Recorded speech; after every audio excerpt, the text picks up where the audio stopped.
आज मैं लेकर आई हूँ पोहे से बनने वाली स्वादिष्ट और आसान नाश्ते की रेसिपी, जिसे हम बहुत ही कम तेल में बनाकर तैयार करेंगे। और सबसे खास बात, ये बिना चटनी के भी इतने स्वादिष्ट लगते हैं ना कि आप इसे हर दिन बनाना चाहेंगे। तो इस नाश्ते को बनाने के लिए सबसे पहले हम एक छन्नी लगा देंगे और फिर हम इसके ऊपर 1 कप भर के पोहा डालेंगे। इसके बाद हम इसे पानी डालकर अच्छे से वॉश कर लेंगे ताकि इसकी सारी इम्प्योरिटीज निकल जाए। इसी तरह से 2-3 बार वॉश करने के बाद हम इसका सारा पानी ड्रेन कर देंगे और फिर हम इसके अंदर साफ पानी डालकर इसे 2 से 3 मिनट के लिए सोक करने रख देंगे। इसके बाद हम इसे पानी से निकाल लेंगे और इसे अच्छे से ड्रेन आउट कर लेने के बाद इसे ऐसे ही छोड़ देंगे ताकि ये अच्छा सा खिला खिला बन जाए। अब हमने यहाँ पर एक मिक्सिंग बोल के अंदर 1/4 कप सूजी ले ली है। इसी के साथ हम इसके अंदर 1/4 कप भर के दही डालेंगे और इसे अच्छे से मिक्स कर लेंगे। इस स्टेज पर हम इस मिक्सचर को ढक देंगे और ढककर इसे साइड में रख देंगे। तब तक हम इसकी स्टफिंग की तैयारी कर लेते हैं। यहाँ पर हमने आधा कप भर के भुनी हुई मूंगफली ले ली है। इसके हम छिलके निकाल लेंगे और फिर हम एक पैन को गैस पर चढ़ा देंगे। इसके अंदर अब हम 2 चम्मच तेल डालेंगे। फिर जाएगा इसमें आधा चम्मच भर के जीरा। इसी के साथ डालेंगे हम इसमें 8 से 10 कलियां लहसुन की। अब हमने जो मूंगफली को छील लिया था वो भी इसमें डाल देंगे। फिर डालेंगे हम 1 चम्मच भर की लाल मिर्च का पाउडर और इसे हम स्लो फ्लेम पर अच्छे से भून लेंगे। सिर्फ 1 से 2 मिनट ही हमें इसे भूनना है। इसे भूनने से ही इसमें बहुत ही अच्छा सा फ्लेवर आ जाता है। अब हम इसकी फ्लेम को ऑफ करेंगे और इस सारे मिक्सचर को एक मिक्सी जार में ट्रांसफर कर देंगे। सारा मिक्सचर डाल देने के बाद हम इसके अंदर डालेंगे 1/4 चम्मच नमक और इसे बिना पानी डाले हुए हम इसे पीस लेंगे और इसका एक दरदरा सा मिक्सचर तैयार कर लेंगे। पीसने की वजह से देखिए मूंगफली ने अपना ऑयल रिलीज कर दिया है और इसे हाथ में बांधने से इसका एक बढ़िया सा बॉल भी बन रहा है। इसी तरह से हम इसकी बॉल्स बनाकर साइड में रख लेंगे। अब हमने जो पोहे को छन्नी पर रख दिया था ये अच्छे से खिल चुका है। अब हम इसे हाथ से अच्छे से मैश करेंगे ताकि ये सॉफ्ट हो जाए। इसके बाद हम पोहे वाले इस मिक्सचर को ले लेंगे और जो सूजी को हमने सोक करके रखा था उसमें इसे ट्रांसफर कर देंगे। इसे भी हम सूजी वाले मिक्सचर के साथ अच्छे से मिक्स कर लेंगे। अब क्योंकि हमने इसके अंदर नमक नहीं डाला है इसीलिए हम इसके अंदर आधा चम्मच नमक डाल देंगे। सूजी के साथ पोहे को मिक्स करते हुए इसे हम एक डो फॉर्म में लेकर आएंगे और ये देखिए फ्रेंड्स, एक सॉफ्ट डो बनकर तैयार हो चुका है। इस स्टेज पर हम हाथ में थोड़ा सा ऑयल लगाकर ग्रीस करेंगे और एक मीडियम साइज का पोर्शन हाथ में लेकर रोल करेंगे। फिर हम इसे दोनों हथेलियों के बीच में गोल घुमाते हुए फ्लैट करेंगे। अब हमने जो स्टफिंग बनाकर रख ली थी उसे इसके बीचों बीच प्लेस करेंगे और इसे दोनों साइड से अच्छे से सील कर देंगे। फिर जो एक्स्ट्रा पोर्शन रह गया है उसे हम ऊपर से निकाल लेंगे और इसको फिर से गोल घुमाते हुए बढ़िया सा इसे राउंड शेप दे देंगे। और ये देखिए ये तैयार हो चुका है। इसी तरह से हम सारे बॉल्स बनाकर तैयार कर लेंगे। अब इन्हें स्टीम करने के लिए हमने एक छन्नी ले ली है। इसको हम ऑयल से अच्छे से ग्रीस कर देंगे ताकि इसके ऊपर नाश्ता चिटके नहीं। अब हमने जो बॉल्स तैयार करके रख लिए थे उसे हम थोड़ी थोड़ी दूरी पर अरेंज कर लेंगे और सारी अरेंज कर लेने के बाद हम इसे एक कढ़ाई में ट्रांसफ़र कर देंगे जिसके अंदर हमने पानी को पहले ही बॉईल करने चढ़ा दिया था। अब इसे ढक देंगे और इसे ढककर हम तकरीबन 7 मिनट के लिए कुक करेंगे। फिर हम इसे चेक कर लेते हैं। ये देखिए ये बहुत ही अच्छे से स्टीम हो चुके हैं। इस स्टेज पर हम इन्हें बाहर निकाल देंगे और इन्हें ठंडा करने के लिए रख देंगे। आप चाहें तो इन्हें ऐसे भी खा सकते हैं लेकिन हम इन्हें तड़का लगा देंगे। एक कढ़ाई में हम 2 चम्मच तेल डालेंगे। फिर डालेंगे हम इसमें आधा चम्मच राई। इसी के साथ जाएगा इसमें 1 चम्मच सफ़ेद तिल। अब हम एक हरी मिर्च को भी स्लिट करके डाल देंगे। आधा चम्मच डालेंगे हम यहाँ पर चिली फ्लेक्स। 1/4 चम्मच जाएगा इसमें हल्दी पाउडर। 1/4 चम्मच जाएगा इसमें कश्मीरी लाल मिर्च का पाउडर और इसकी फ्लेवर को एनहांस करने के लिए 1/4 चम्मच जाएगा इसमें पाव भाजी मसाला। इन सभी को हम अच्छे से भून लेंगे और फिर हम इसके अंदर डालेंगे 1 चम्मच भर के नींबू का रस। इसके बाद हम इसके अंदर 1/4 चम्मच नमक डालेंगे। एक मुट्ठी पर डालेंगे हम कटा हुआ हरा धनिया। इसे भी हम एक बार मिक्स करने के बाद हम इसके अंदर स्टीम किए हुए नाश्ते को ट्रांसफर कर देंगे।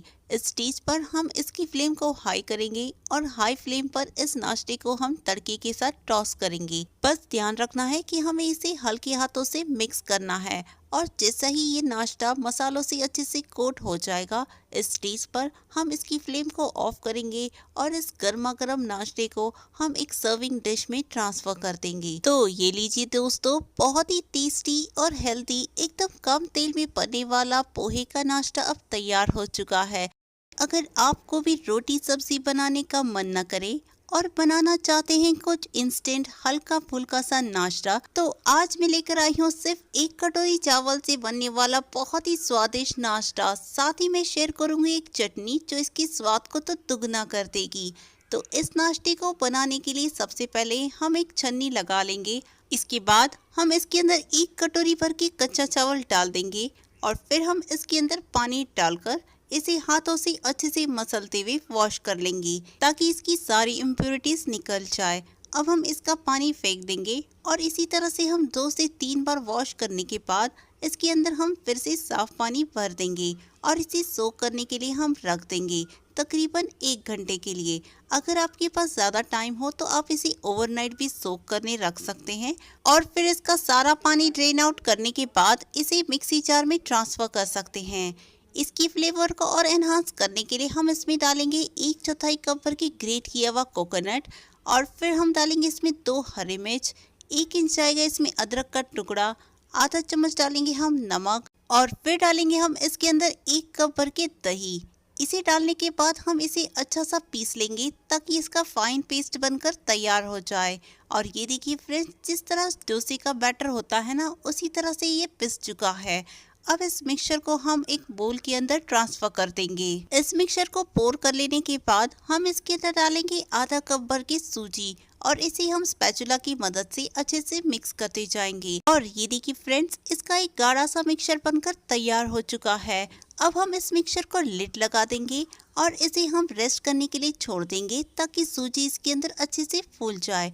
तब तक हम इसकी एक चटनी तैयार कर लेते हैं। एक मिक्सी जार ले लेंगे और इसके अंदर हम डालेंगे आधा कप भर की हरा धनिया, 2 डालेंगे हम इसमें हरी मिर्च, 8 से 10 कलियां डालेंगे लहसुन की और फिर डालेंगे हम 2 चम्मच भर की फुटाना। इसके बाद जाएगा इसमें 2 चम्मच भर की फ्रेश ग्रेटेड कोकोनट, 1/4 चम्मच जाएगा इसमें नमक और फिर 1 चम्मच डालेंगे हम इसमें नींबू का रस। अब हम इसके अंदर 1/4 कप भर के पानी डाल देंगे और इसे लिड लगाकर हम इसे पीस लेंगे ताकि इसकी चटनी बनकर तैयार हो जाए।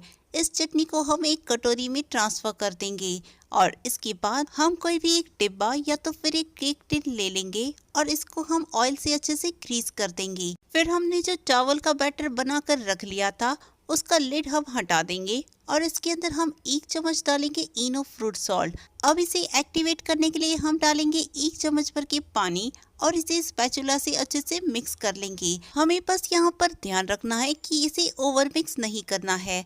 इस मिक्सचर को हम फटाफट से मोल्ड के अंदर ट्रांसफर कर देंगे जो हमने पहले ही ग्रीस करके रख लिया था। सारा मिक्सचर डाल देने के बाद हम इसे एक कढ़ाई में ट्रांसफर कर देंगे जिसके अंदर हमने पानी को पहले ही बॉईल करने चढ़ा दिया था। अब हम इसके ऊपर आधा चम्मच चिली फ्लेक्स को स्प्रिंकल कर देंगे ताकि ये बहुत ही बढ़िया लगे और फिर हम इसे लिड लगाकर ढक देंगे और इसे तकरीबन 15 मिनट के लिए स्टीम करने के लिए छोड़ देंगे। 15 मिनट के बाद हम इसे चेक कर लेते हैं। ये देखिए, टूथपिक इसके अंदर इंसर्ट करने के बाद क्लीन आ रही है, यानी कि ये बहुत ही अच्छे से स्टीम हो चुका है। इस स्टेज पर हम इसकी फ्लेम को ऑफ करेंगे और इसे हम बाहर निकाल कर ठंडा करने के लिए छोड़ देंगे। जब ये अच्छे से ठंडा हो जाएगा, हम एक नाइफ की मदद से इसकी साइड्स को छुड़ा लेंगे और फिर हम इसे एक बोल में डीमोल्ड कर लेंगे। और ये देखिए फ्रेंड्स, ये नाश्ता कितना जालीदार बनकर तैयार हो चुका है। अब इसे हम नाइफ की मदद से कट कर लेंगे। इसे कट करने से ही पता चल रहा है कि ये कितना जालीदार और सॉफ्ट बनकर तैयार हो चुका है। और अगर आप इडली और ढोकला खाने के शौकीन हैं तो ये नाश्ता तो आपके लिए एकदम परफेक्ट चॉइस है। तो ये लीजिए दोस्तों, हमने इनके पीसेस अब कट कर लिए हैं और आप चाहें तो इन पीसेस को सेपरेट करके ऐसे भी खा सकते हैं, लेकिन मैं इन्हें तड़का लगा रही हूँ। तो तड़का लगाने के लिए हम एक सॉस पैन को गैस पर चढ़ा देंगे और इसके अंदर हम डालेंगे 2 चम्मच भर की कुकिंग ऑयल। फिर डालेंगे हम इसमें आधा चम्मच भर के राई, एक हरी मिर्च को भी हम बारीक कट करके इसमें डाल देंगे और लास्ट में डालेंगे हम इसमें 7 से 8 करी पत्ते। 1 मिनट हम इसको अच्छे से फ्राई करेंगे और इसकी फ्लेम को ऑफ करने के बाद इस तड़के को हम नाश्ते के ऊपर डाल देंगे। अब हमने जो चटनी बनाकर रख ली थी उसके ऊपर भी हम 1 चम्मच जितना तड़का डाल देंगे और इस हल्के फुल्के टेस्टी से नाश्ते को हम गर्मा गर्म सर्व कर देंगे।